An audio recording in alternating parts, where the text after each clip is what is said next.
가사가 얼마나 이렇게 가슴에 와닿는지, 예수님이 우리를 향하여 주시는 소망이 넘치시는 주일 되기를 예수님의 이름으로 축원합니다. 창세기 39번째 시간입니다.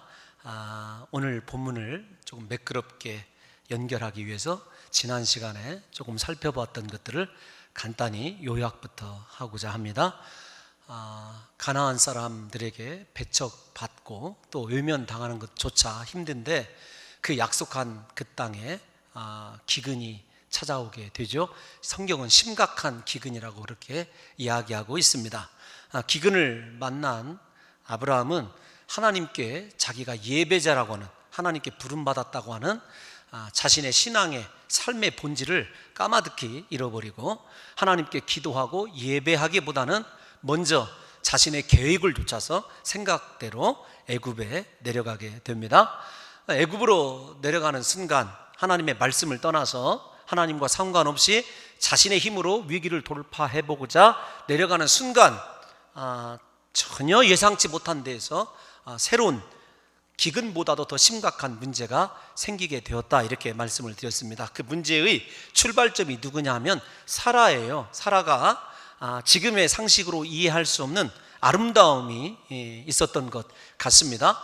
그런데 제가 여러분들에게 사실은 성경에 나타나는 사람의 특질을 정확하게 다 표현할 수는 없지만 적어도 우리가 추론할 수는 있습니다. 애굽 사람보다도 가나안 사람들이 훨씬 더 니무롯의 후예들 아닙니까? 키가 크고 장대한 사람들입니다. 사나운 사람들이에요. 하나님의 말씀을 따라갈 때는 사라의 아름다움이 전혀 문제가 되지 않았어요. 여러분, 우리가 이 세상 살아갈 때 말씀 따라가면 하나님만 보입니다. 십자가만 보이고, 그럴 때는 우리가 그 어떤 것도 이겨낼 수 있다라고 하는 신앙의 확신이 있습니다. 인간적인 자신감이 아니라 신앙의 확신이 있는 것 아니겠습니까? 그런데 말씀을 떠나고 하나님 앞에 예배자의 삶을 포기하는 순간에 잠깐은 내 계획이 맞는 것 같고 인생의 모든 것이 술술 잘 풀리는 것 같지만 예기치 못한 걱정과 염려들이 생겨나게 되고 그것들 때문에 오히려 결국은 실패를 경험하게 되는 것 아니겠습니까? 그 인생이 아브라함이에요. 사라의 아름다움 때문에 아직 일어나지 않은 일을 두려워하기 시작합니다. 애굽 사람들이 나를 죽이고 당신을 뺏어갈 것이다. 그러니까 제발 좀 내 누이라고 하자. 사실 이복 누이라는 것을 창세기 20장 12절에 보면 우리가 알고 있습니다. 그러나 지금은 이복 누이가 아니라 아내라고 분명히 선언을 해야 되죠. 그 거짓말이 화근이 되어서 사라를 빼앗기게 되는 것 아니겠습니까? 바로에게 빼앗기게 되고 그 대신에 그는 은과 금을 풍부히 얻게 됩니다.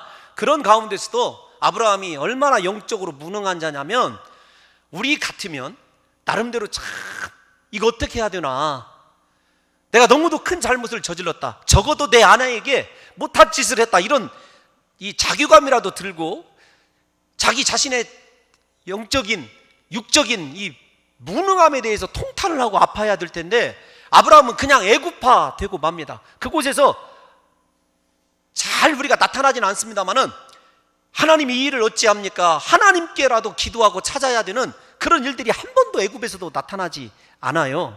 그때에도 하나님께서 아브라함과의 언약 때문에 아브라함 인생에 개입을 하시고 바로 집안에 재앙을 내리셔서 사라를 다시 되찾아오게 되고 또 아브라함을 가나안 땅으로 올라갈 수 있는 동기를 부여해 주십니다. 이 말을 잘 들으셔야 됩니다. 하나님이 다시 가나안 땅으로 올라가라 그렇게 말씀하지 않습니다.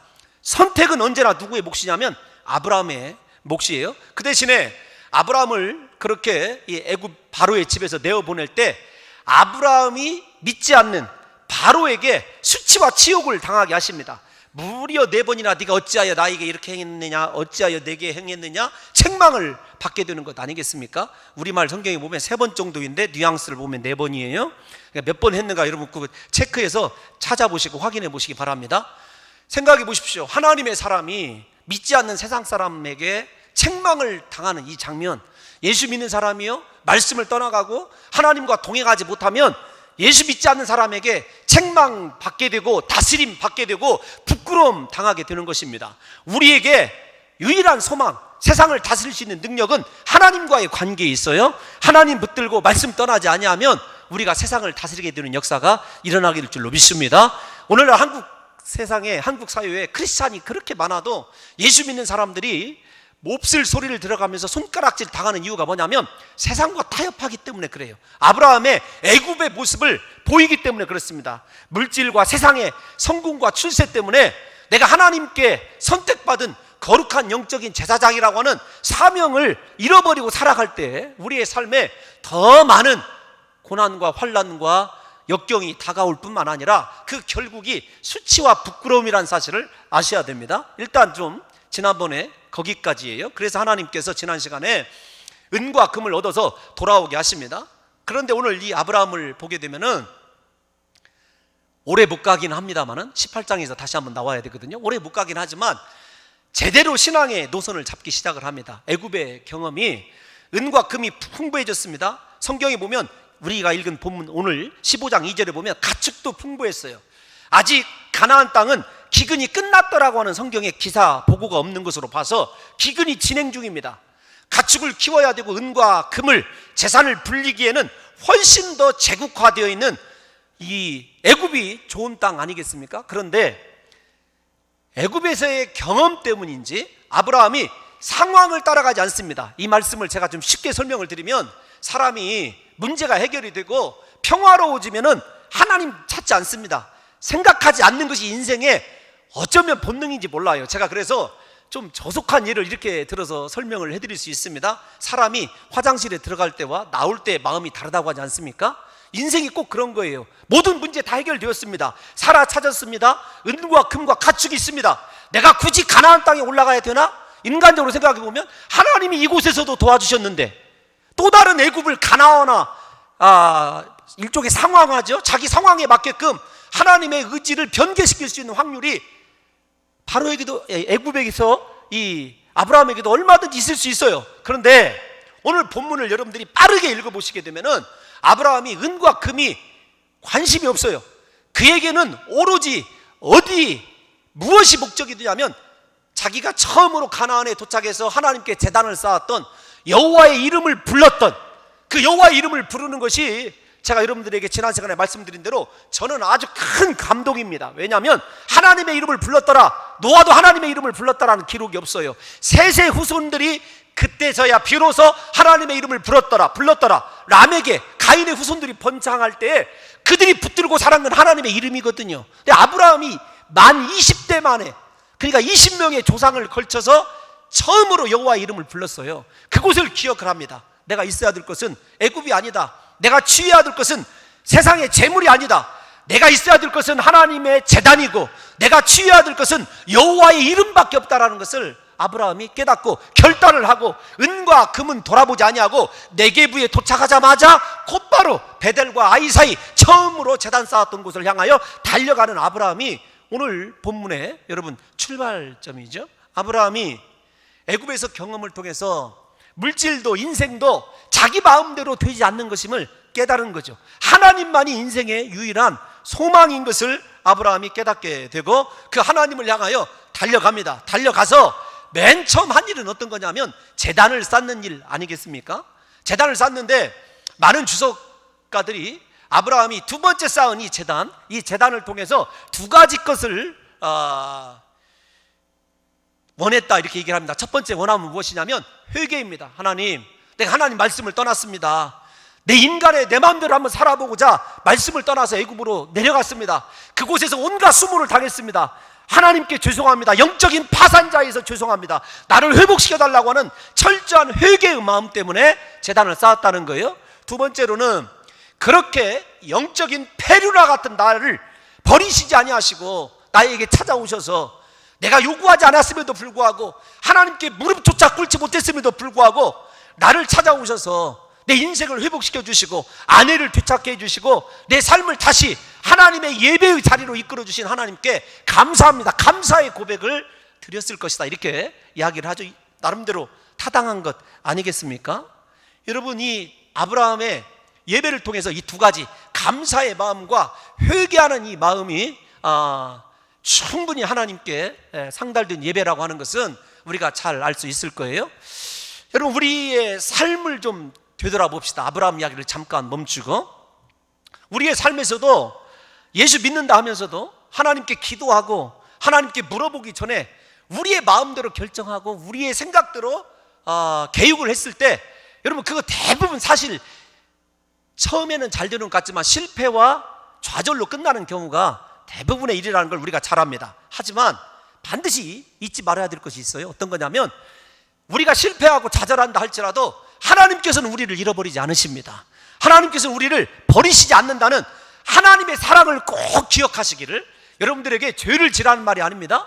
세상에서 살아갈 때도 세상 사람들은 나를 다 버리고 내 자신도 나를 버릴 수 있지만 하나님은 나를 절대로 버리시지 않는다는 사실을 여러분 꼭 기억하시기를 예수님의 이름으로 축원합니다. 여러분 보십시오. 사실은 아브라함을 하나님이 사랑하시기 때문이기도 하지만, 아브라함이 누구입니까? 하나님의 창세기 3장 15절에서 사탄의 머리를 깨뜨려 버릴 여인의 후손을, 잉태의 아들, 하나님의 언약의 파트너 아닙니까? 하나님의 동역자예요. 하나님의 사랑도 작용을 했겠지만 하나님께서는 인류 구원이 훨씬 더 큰 하나님의, 여러분, 이 비전이거든요. 그 비전을 위해서 아브라함이 필요한 거예요. 그러니까 아브라함의 가정에 생긴 위기에 하나님이 여러분 개입하실 수밖에 없었고 하나님이 구원해내지 않습니까? 우리가 하나님 앞에 부름을 받은 하나님의 자녀라고 하는 확신이 있으면은요, 여러분 세상에서 실패해도 괜찮다 이런 말씀 드리기는 좀 그렇습니다만은, 실패해도 괜찮습니다. 하나님이 반드시 그 실패를 축복으로 바꿔주실 줄로 믿습니다. 아브라함이 자기를 그렇게 구원해 주신 하나님께 달려가고자 하는 인간적인 측면에서, 하나님 측면에서 그렇고 인간적인 측면에서 보면 그에게는 일종의 주홍 글씨가 새겨져 있어요. 그들의 이 마음속에. 어떤 거냐면, 하나님께 부름받은 하나님의 음성을 직접 들은, 나타나신 하나님을 대면한 아브라함이 신앙의 실패자가 되어 있어요. 또 하나는 자신의 아내 하나도 지키지 못하는 일종의 무능한 가장입니다. 거기다가 세 번째로는 무능함을 뛰어넘어서 파렴치함을 보여주는 게 뭐냐면, 아내를 팔아서 얻은 은금을 가지고 애굽에서 두 발 뻗고 지내고 있어요. 제가 여러분들에게 늘 드리는 말씀이 있습니다. 저는 적어도 아브라함보다는 낫다. 왜냐하면 아직 아내를 팔아먹은 적은 없거든요. 여러분, 우리에게 실제적으로 우리의 삶이 아브라함보다 더 비참한 삶이 어디가 있겠느냐고요.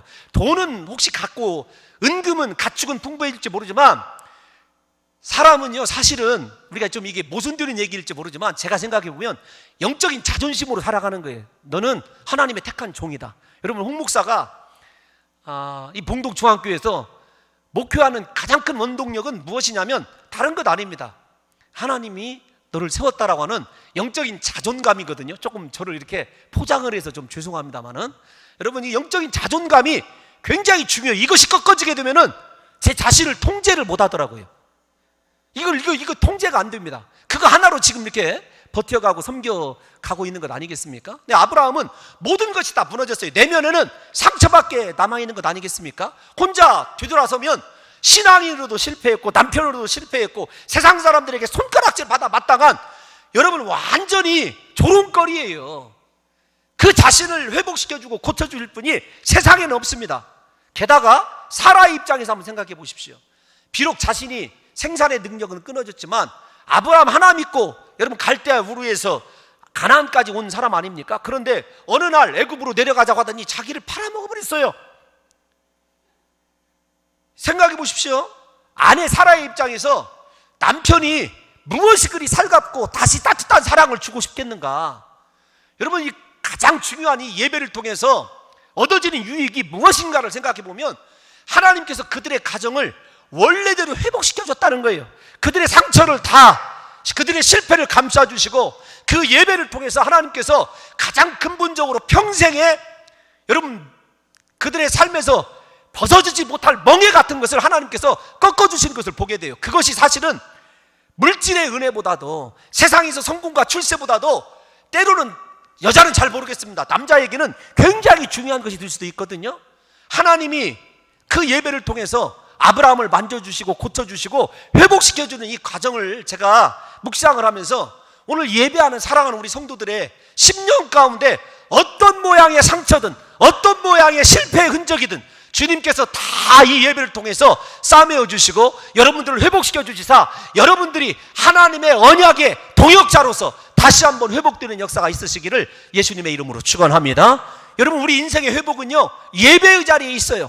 하나님께 나올 때만, 하나님께 돌아올 때만, 하나님의 이름을 부를 때만 우리 인생의 회복이 있다는 사실을 생각하시고, 여러분, 세상에서 받은 상처, 실패, 좌절, 그것이 아무리 크다 할지라도 오늘 여러분들과 제가 여호와의 이름을 사모하며 부를 때, 하나님께 예배할 때 하나님께서 말씀으로 우리를 고쳐주시고 싸매어주심으로 말미암아 우리의 하나님의 동역자됨에 영적인 자존감이 회복되고 세워지는 역사가 있으시기를 예수님의 이름으로 축원합니다.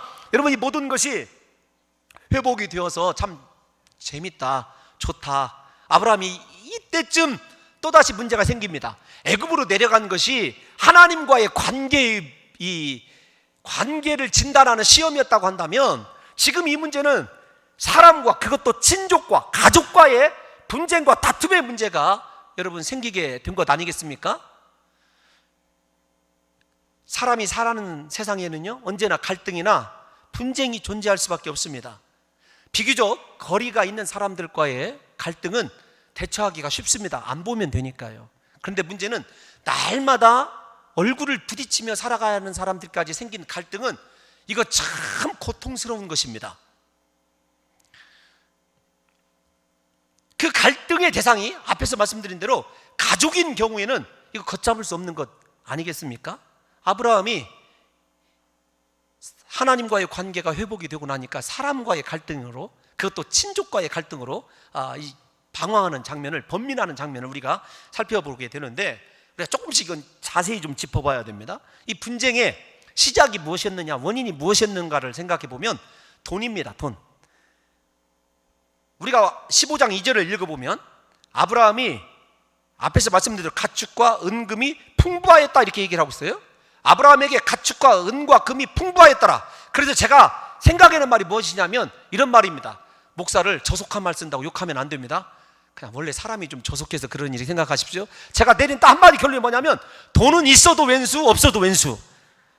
돈이 없었을 때, 먹을 것이 없었을 때 그것 때문에 애굽에 내려갔는데, 그거 가지고 오는 것이 왜 갈등의 시작이라고 하냐면, 아브라함은 풍부하였다, 히브리어 원어로 보면 무겁다 그런 뜻입니다. 무겁다, 그 말은 주체할 수 없다 그 뜻이에요. 은과 금이. 하나님이 한번 아브라함을 복을 주실 때 그냥 주체할 수 없을 정도로 복을 주시는 걸 봐요. 그러면서 제가 이사야를 강의할 때 여러분들에게 이런 말씀을 드렸습니다. 여러분, 우리가 혹 우리의 자의대로 인생을 살다가 실패하였어도 하나님께 돌아오고 하나님만 붙들면 하나님이 허비한 물질, 시간 계산해서 다 갚아주시더라, 이런 얘기를 제가 새벽에 해드린 적이 있습니다. 그 사실인 것 같아요. 아브라함이 비록 실패자로 애굽에서 보냈지만 애굽에서 나올 때 하나님께서 엄청난 보화를 가지고 나오게 하시거든요. 여러분, 그 아브라함의 삶이 어디에 나타나냐면 자기의 후손들에게 그대로 나타납니다. 아브라함도 기근 때문에 내려갔죠. 여러분, 야곱과 70명의 사람들이 애굽에 왜 내려갑니까? 기근 때문에 내려갑니다. 나중에 400년 후에 출애굽했을 때 하나님께서 빈손으로 그들을 내려보내지 않습니다. 그곳에서 고생한 거 다 계산해서 은과 금과 귀고리와 모든 것 다 제물로 채워줘서 보내요. 저는 이걸 보면서 목사가 세속화적인 목사여서가 아니라 하나님이 우리를 얼마나 사랑하시는지를 알 수가 있어요. 그러니까 여러분, 지금 물질에 손해보고 고난 가운데 있어서 때로는 좌절이 올라고 하시는 분들, 이 시간에 위로를 좀 받으십시오. 이것 하나님께서 한 번에 다 갚아주실 때가 있다. 여러분, 아멘 한 사람만 갚아주실 줄로 믿습니다. 아멘 안 한 사람 거 뺏어다 하나님이 그 사람까지 다 주실 줄로 믿습니다. 이런 것은 저에게 안 어울리는 멘트인데, 꼭 물질이 목적이 아니라 하나님을 보면 그렇더라고요. 그러니까 신앙생활 우리가 참 잘해야 되는 것 아니겠습니까? 우리는 아브라함의 행적을 후손들이 그대로 따라가는 걸 보십시오. 우리 인생 우리로 끝나는 것 아닙니다. 나는 왔다 가지만 내 삶의 영향력, 신앙의 영향력은 후손에게 영향을 미치고 그들의 신앙의 길이 내 인생을 살펴보면 볼 수가 있어요. 내 자녀들이 앞으로 어떤 모습의 신앙을 가질 것인지를 나를 보면 알 수가 있어요. 그게 무서워요. 제가 제일로 무서워요. 자녀들에게 예수 잘 믿어라, 여러분 말할 필요가 없습니다. 내가 잘 믿으면 하나님께서 자녀들의 인생 고삐를 꼭 주시고 예수 잘 믿도록 인도해 주실 줄로 믿습니다. 그러니까 우리의 인생 신앙이요, 자녀들의 것 끌어다 쓰는 거예요. 지금 자녀들에게 빚진 자예요. 지금 우리가 얼마나 더 깨끗하게 예수 믿어야 될지 생각해 보십시오. 아브라함에게서 일어난 일이 후손들에게 일어나는 것 우연이라고 생각하면 안 됩니다. 좌우지간 하나님께서 무거울 만큼, 주체할 수 없을 만큼 아브라함에게 복을 주셨어요. 그런데 5절을 보게 되면, 여러분 5절을 봅시다. 5절을 봅시다. 시작. 아브라함의 일행 롯도 양과 소와 장막이 있으므로 풍부하다는 말이 없어요. 성경이 이렇게 비교적으로 해놓은 것이 있습니다. 롯이 이렇게 생각할 수 있어요. 내 삼촌 아브라함은, 우리말로 얘기하면 내 큰아버지 아브라함은 아내도 팔아먹은 파렴치한 인간인데 왜 그렇게 하는 일마다 잘 될까? 나는 적어도 내 아내는 누군지는 모르지만 아직 안 나타나니까 팔아먹지도 않고 나는 그래도 하는 대로 잘 따라갔는데 나는 왜 이 모양일까? 목자들이 서로 다투는 거 압니다. 아브라함이 워낙 덩치가 커져 있어요. 자기가 그곳에 빌붙어 있으면서 이제 질투가 생기고 시기가 생기는 것 아니겠습니까? 싸움이 일어나게 되는 것이죠. 아브라함은 풍부해진 은금에는 다시 말씀드리지만 관심이 없었어요. 그렇기 때문에 은금이 풍부하다는 상태만 언급이 되어 있고 그의 목적은 하나님이에요. 하나님께 가자, 예배자로 서야 되겠다. 그런데 롯의 목적은 세상의 목적입니다. 여러분, 오늘은 아브라함 관점에서만 이야기를 하고 다음 시간에는 롯의 관점에서 이 본문을 다시 살펴보게 될 거예요. 롯은 관점이 세상 지향적이라는 거지요.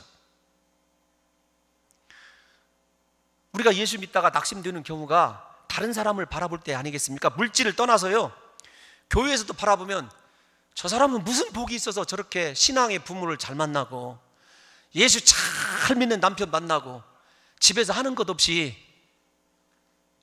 이야기가 좀 이상하게 갑니다마는, 가사의 일에만 충실해도 저렇게 떵떵거리며 사는 걸까? 나는 오늘 또 정말 손발이 부르트도록 일해야 되고, 때로는 사람이지라 마음속에 비교의식이 생기고 열등의식이 찾아오는 것 아니겠습니까? 친족인 아브라함에게는 물질이 신앙의 문제가 아니었어요. 물질의 문제였어요. 그러니까 훨씬 더 자극적이 되죠. 전투적이 되죠. 아브라함은 풍부해진 재물 때문에 다툼이 시작되는 것을 압니다. 그리고는 이 분쟁을 해결하려고 그래요. 오늘 이 분쟁의 해결이 상당히 중요한 건데, 이 분쟁의 해결 방법으로 아브라함이 내놓는 것은 자기의 모든 것을 희생하는 것입니다. 자기가 손해를 보는 거예요. 가장이라고 하는 자존심도, 그 다음에 설명이 조금 더 나옵니다만은 너 때문에 내가 살게 되었다고 하는 공로사상도 다 버려버립니다. 아브라함의 왜 그렇게 다 버릴 수가 있었느냐? 아브라함에게 제일 중요한 것은 하나님이에요. 하나님이 재산 목록 1호입니다. 저는 우리 사랑하는 성도 여러분들과 제가 영원토록 우리의 재산 목록 1호는 하나님을 이렇게 표현해서 죄송하지만 하나님이시기를 예수님의 이름으로 축원합니다. 저도 오늘은 행복합니다. 내가 이렇게 거룩이란 말은 빼고요, 하나님이 인정해, 하나님 앞에 이렇게 예배자로 설 수 있는 것, 하나님을 사모할 수 있는 것이 제 스스로 참 복이다, 감사하다, 기도하는데 눈물이 날 정도로 너무 감동이에요. 왜 그런가 하면은 9절 말씀을 읽어보면 아브라함이 모든 걸 던졌다라는 것을 알게 됩니다. 화목을 위해서, 사람과의 관계 회복을 위해서 다 던진 걸 알 수가 있어요. 내 앞에, 시작, 내 앞에 온 땅이 있지 아니하냐. 잘 보십시오. 내 앞에 온 땅이 있지 아니하냐. 이게 중요한 거예요. 그러니까 온 땅은 무슨 말이냐면 내가 가지고 있는 전부를 너에게 주겠노라, 그 뜻이거든요. 예를 들면 우리가 얄팍하게 땅 세겜 쪽에 있는 것은 반절은 내가 갖고 반절은 네가 가져라, 이게 아닙니다. 반절만 줘도 돼요. 그런데 아브라함은 온 땅을 다 가져라는 거예요. 네가 선택해라, 다 가져라는 것입니다. 여러분, 내가 좌하면 나는 우하고 네가 우하면 나는 좌하리라. 저만큼 신앙에 저 말만큼 확신 있는 말이 어디가 있습니까? 내 인생 내가 살아봤더니 하나님이 복 주시지 아니하면 아무것도 할 수 없다는 것을 알아요. 그러니까 내가 결정하는 것은 아무것도 아니에요. 제발 좀 우리 사랑하는 성도 여러분들이요, 저에게 상담할 때 목사님 이 장사를 할까요, 저 장사를 할까요, 그거 안 물어봤으면 좋겠어요. 아니 그래도 물어보려면 복채라도 가지고 와서 물어보세요. 환장하겠어. 어떤 때는 저는 뭐라고 대답하냐면, 제 평생에 목표관이 그거예요. 봉동중학교에 올 때도 제가 한마디 고백을 했습니다. 내가 도시에서 목회를 하냐 이렇게 시골에서 목회하냐 그거 중요치 않다. 하나님이 나와 함께 하시느냐가 중요하지 그거 중요치 않다. 이게 제가 여러분 한 분에게 고백한 신앙의 고백이거든요. 여러분 여러분, 왜 좌하면 무엇이 있을 것 같고 우하면 어떨까, 그런 생각하지 마십시오. 하나님이 우리 인생의 주인이기 때문에 모든 선택권, 좋은 것 다른 사람에게 양보하십시오. 그리고 하나님의 옷자락만 붙드십시오. 그러면 하나님이 우리를 은혜의 길로, 축복의 길로 이끌어 주실 줄로 믿습니다. 왜 온 땅을 포기할 수 있느냐, 이게 굉장히 중요한 거예요. 뿐만 아닙니다. 아브라함이 무엇을 희생하냐면 이렇게 얘기를 합니다. 나를 떠나가라. 내 앞에 온 땅이 있지 아니하냐? 나를 떠나가라. 근데 제가 이 말씀을 묵상하다가 갑자기 12장 1절에 있는 말씀이 떠오르는 거예요. 그냥 양보만 한 게 아닙니다. 손해만 보는 게 아니에요. 아브라함은 진짜 축복을 했어요. 우리가 12장 1절을 할 때 여러분들에게 제가 이렇게 강의를 해드렸지 않습니까? 두 개의 명령형으로 이루어진 12장 1절. 하나는 떠나라는 말씀이고 하나는 가라는 말씀이에요. 아브라함이 나를 떠나가라, 이 말은 분리하자. 우리가 속된 말로 이렇게 이 말을 쓰게 되면은 우리 성도님들이 광분을 하실까봐 찢어지자, 이런 표현이 아닙니다. 무엇이냐면 축복의 말이에요. 내가 나의 친척 본토 아비 집을 떠났더니 하나님께서 축복해 주셨습니다. 무슨 말이냐면 롯에게 네가 나를 떠나도 하나님께서 너를 축복해 주라고 하는 아브라함만의 경험한 하나님의 경험에서 나오는 진정한 축복이자 자기 자신이 영적인 제사장이 되어서, 예배한 제사장이 되어서 아브라함을 영적으로 축복하는 말이 나를 떠나가라는 말이에요. 왜냐하면 떠나가라는 하나님의 말씀을 듣고 떠나봤더니 하나님께서 자기를 존중해 주시고 선대해 주시고 축복해 준 것을 경험했기 때문에 그래요. 그러니까 지금은 네가 이렇지만 나를 떠나는 그 순간부터 내 안에 계신 하나님께서 너를 마음껏 축복해 주시리라, 네 축복이 커지리라고 하는 영적인 축복의 의미거든요. 여러분, 우리가 아브라함 이야기할 때 떠나십시오. 여러분 의지하는 세상 것에서 떠나십시오. 떠나야 하나님의 것을 받습니다. 우리가 세상과 분리되어야 영적인 신령한 은혜와 능력을 받게 된다고 여러분들에게 제가 목이 터져라고 말씀드린 것 아니겠습니까? 그 동일한 경험을 롯에게도 주고 싶은 거예요. 다른 말로 말하면 하나님께 받은 축복을 롯에게도 주고 싶은 것이 아브라함의 마음이에요. 자신의 온 땅을 희생할 뿐만 아니라 진정으로 축복하는 거예요. 사람들은 어떻죠? 야, 이 사람아, 나 이것 때문에 자네에게 섭섭했어부터 시작해서 다 이야기하지 않습니까? 그런데 아브라함은 그거하고 됐어, 우리 화해하세, 이 정도로 끝나는 것이 사람의 일이지만 아브라함은 그렇지 않았어요. 진심으로 자기의 모든 물질도 내놨고 영적인 축복도 내놓은 것을 보게 됩니다. 이게 진정한 화해자이신 예수 그리스도의 모습이 아니냐고요. 그냥 마지못해서 화해하는 것이 아니라 그 사람을 향하여 진실로 내가 경험한 하나님, 내 안에 있는 축복을 그것까지도 내어놓을 수 있는 사람이 진정한 예수 그리스도 닮은 화해자 아닙니까? 또 하나 생각해야 될 것이 있어요.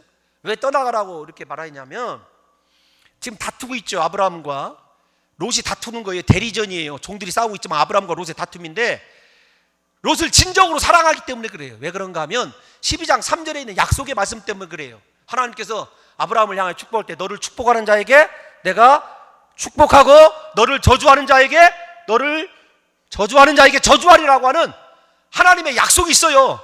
그러니까 아브라함을 계속해서 대적하게 되면 하나님의 저주가 롯에게 임할 것이라는 것을 아브라함이 보고 있어요. 롯을 살려내기 위해서 보내는 거죠. 단순한 분리가 아니라는 것입니다.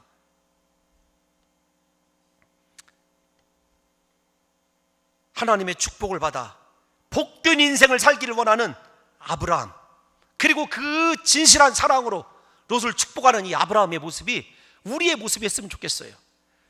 화평을 위하여 내 모든 것을 내려놓고 단순히 내려놓는 정도가 아니라 하나님과의 관계, 사람과의 관계가 너무도 중요하기 때문에 내가 먼저 손 내미는 정도가 아니라 그 사람을 향하여 내 모든 것을 희생하고 내 모든 마지막 영적인 축복권까지도 내놓을 수 있는 그 사람이 진정한 예수님 닮은 화해자라니까요. 뿐만 아닙니다. 본문 13장 7절을 보게 되면 그 땅에 가나안 사람과 브리스 사람이 거하고 있어요. 이방인들이 거하고 있습니다. 아브라함과 저 말씀이 굉장히 중요한데 두 가지로 봐야 돼요. 먼저는 아브라함의 가축의 목자와 롯의 가축의 목자가 서로 다투었어요.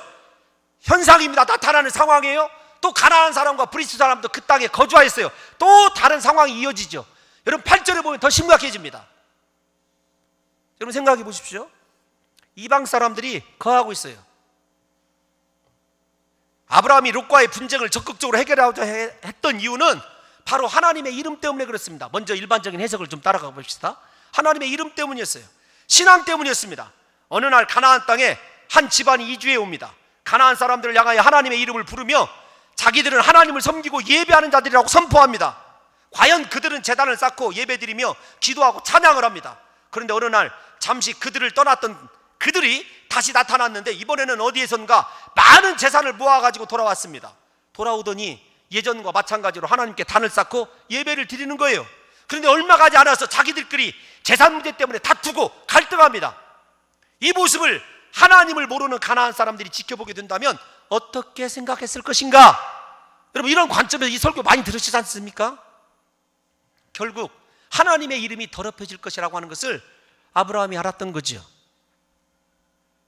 우리가 세상에서 성공하고 출세해도 나 때문에 하나님의 이름이 더럽혀지면 그것처럼 불행한 일이 없다는 사실을 우리가 알아야 되는데, 하나님의 이름이 더럽혀지든지 말든지 우리의 이익과 출세를 지향하는 한국교회, 여러분, 이 문제입니다. 자신의 이익에 관한 문제가 아니라 하나님의 이름과 하나님의 영광에 관한 문제인지라 아브라함이 더 적극적으로 해결하고자 한 것이죠. 아브라함만 그렇습니까? 우리가 예수 믿는 사람이라는 걸 모두가 다 알고 있습니다. 특히 봉동중앙교회 다닌다고 하는 것 여러분 다 알고 있지 않습니까? 그런데 어느 날 돈 문제나 비교의식이나, 여러분 죄송합니다, 알량한 자존심 때문에 믿지 않는 사람들보다 더 반목하고 질시하고 한번 구부러져 있는 마음 절대 펴져 있지 않는 그 모습을 보면서 그 속에 하나님이 계시겠느냐고요. 우리가 그런 모습으로 신앙생활을 하고 있다면 하나님의 이름이 더럽혀지는 것 아닙니까? 왜 내 마음 아픈 것만 생각하고 나 때문에 하나님의 이름이 더럽혀지고 나 때문에 근심하고 있는 다른 성도들, 다른 사람들은 생각하지 못하느냐고요. 예수 믿는 우리가 만약 사랑하지 못하고 계속 갈등하고 분쟁한다면 하나님의 영광은 가려워지게 되어 있고 세상 사람들은 손가락질하며 우리를 조롱하게 되어 있는 것 아니겠습니까? 갈라디아에서 보게 되면은 너희가 피차 물고 먹으면 멸망할까 조심하라. 여러분, 이 말씀을 기억해야 됩니다. 우리는 주님 오시는 그날까지 화목하고 사랑해야 됩니다. 그러기 위해서는 우리 모두가 하나님의 주권을 믿고 먼저 양보하고 희생함으로 사랑의 실천을 여러분 하는 사람이 되어야 돼요. 아브라함이 나이 많은 사람입니까? 롯이 많은 사람입니까? 아브라함이 가장입니까? 롯이 가장입니까? 아브라함이 부자입니까? 롯이 부자입니까? 아브라함은 재산, 하나님의 축복권, 자기가 가장이라고는 자존심, 나이 많다고는 연장자라고는 정서, 모두 다 내려놨어요. 화평 하나를 위해서, 평화 하나를 위해서.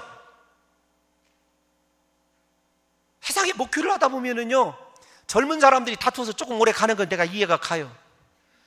나이 먹고 하나님 앞에 설 날이 얼마 남지 않은 분들이 손 이렇게 내밀지 못하는 그것을 보면서 정말로 홍 목사는요, 목회의 실패자다. 제가 속으로 생각할 때 그럴 때가 얼마나 많이 있는지 몰라요. 그 자존심이 뭐 그렇게 대단합니까? 여러분, 우리 사랑합시다. 먼저 손을 내밀읍시다. 그 사람이 하나님이에요. 그 사람이 예수님 닮은 사람이에요.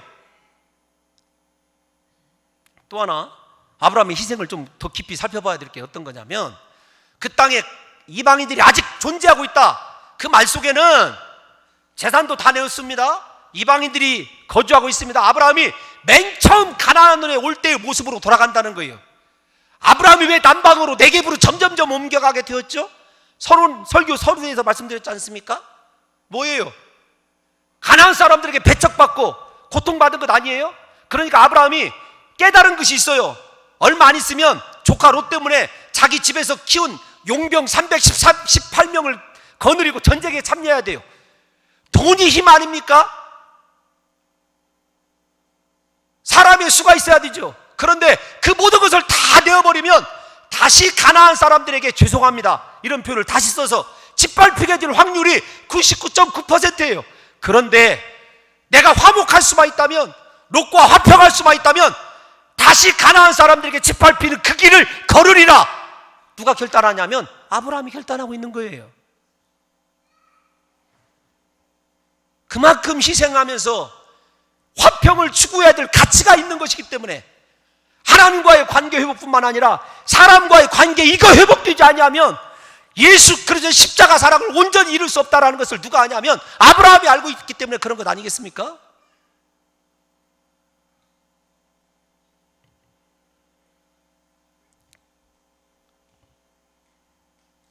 옛날 성경이 아브라함이 화해하는 과정을 보게 되면 더 피부에 와닿아요. 뭐라고 하냐면 우리는 한 친족이라 이렇게 얘기하죠. 옛날 성경에 보면 골육이다 이렇게 해서 골육이 무슨 말이죠? 뼈와 살이다 그 말이에요. 너는 내 뼈와 살이다. 이걸 보게 되면은 성경을 은혜스러운 부분은 개역개정판이 좀 그대로 놔둬도 괜찮은데 한자라고 해서 바꾼 것 같아요. 친족도 한자인데 골육이다. 저는 그 말이 훨씬 더 살에 와닿아요. 시시비비 안 가렸습니다. 잘못 안 따져서 네가 이것 때문에 잘못했잖아. 그래도 내가 너를 용서한다. 그건 교만입니다. 너 지금 신앙생활 이렇게 하는 거고 다른 데 나가서 이렇게 하는 거 안 따졌습니다. 뭐라고 하냐면 너와 나는 한 친족이라. 여러분 8절 한번 읽어볼까요? 8절. 제가 이렇게 흥분할 일이 아닌데 8절 다 같이 한번 읽어보도록 하겠습니다. 8절 시작.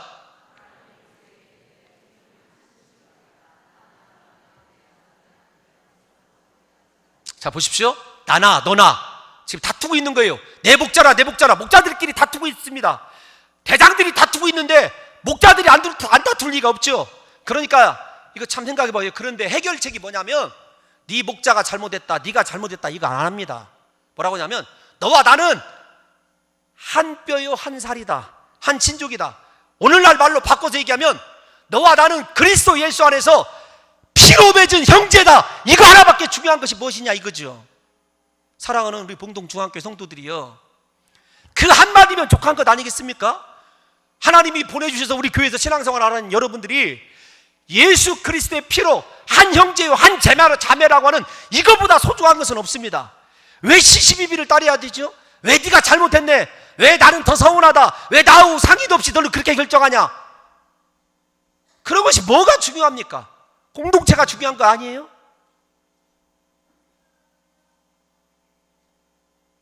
우리는 예수 그리스도의 보혈로 형제되고 자매된 거 이거 하나가 우리 인생의 가장 소중한 것 되시기를 예수님의 이름으로 축원합니다. 아브라함이 지혜자예요. 시시비비 잘못을 절대 따지지 않습니다.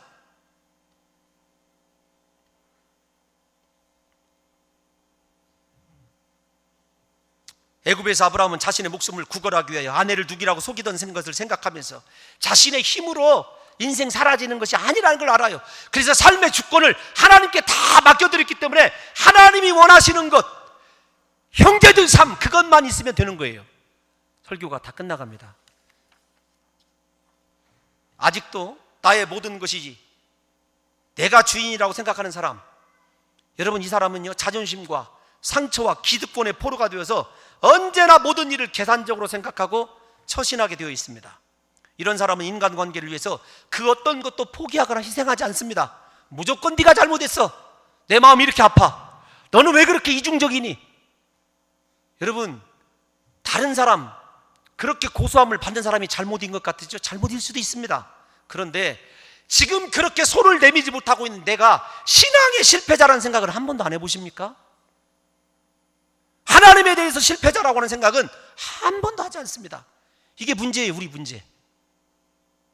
아브라함은 사람에게 실패자일지언정 하나님께 실패자가 되기 싫었던 거예요. 하나님의 말씀 때문에 모든 것을 다 내려놓고 화평을 이룰 수 있다면 저는 우리 봉동중앙교회가 주님 오시는 날까지 화평한 교회 되시기를 예수님의 이름으로 축원합니다. 우리 온 성도들이 살아가시기를 예수님의 이름으로 축원합니다. 아브라함에게 중요한 것은요 사람이에요. 사람. 영혼이에요. 영혼. 돈이 아닙니다. 물질이 아닙니다. 모든 것이 다 하나님께 속해 있는 것 아니겠습니까?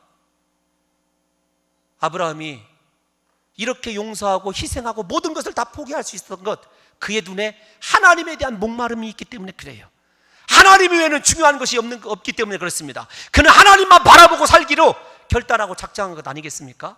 우리 주님만 바라보시고 오늘부터 손을 내미시고 용서하시며 주님 오시는 그날까지 봉동중앙교회가 천국과 같은 하나님의 집으로 거듭나시기를 예수님의 이름으로 축원합니다.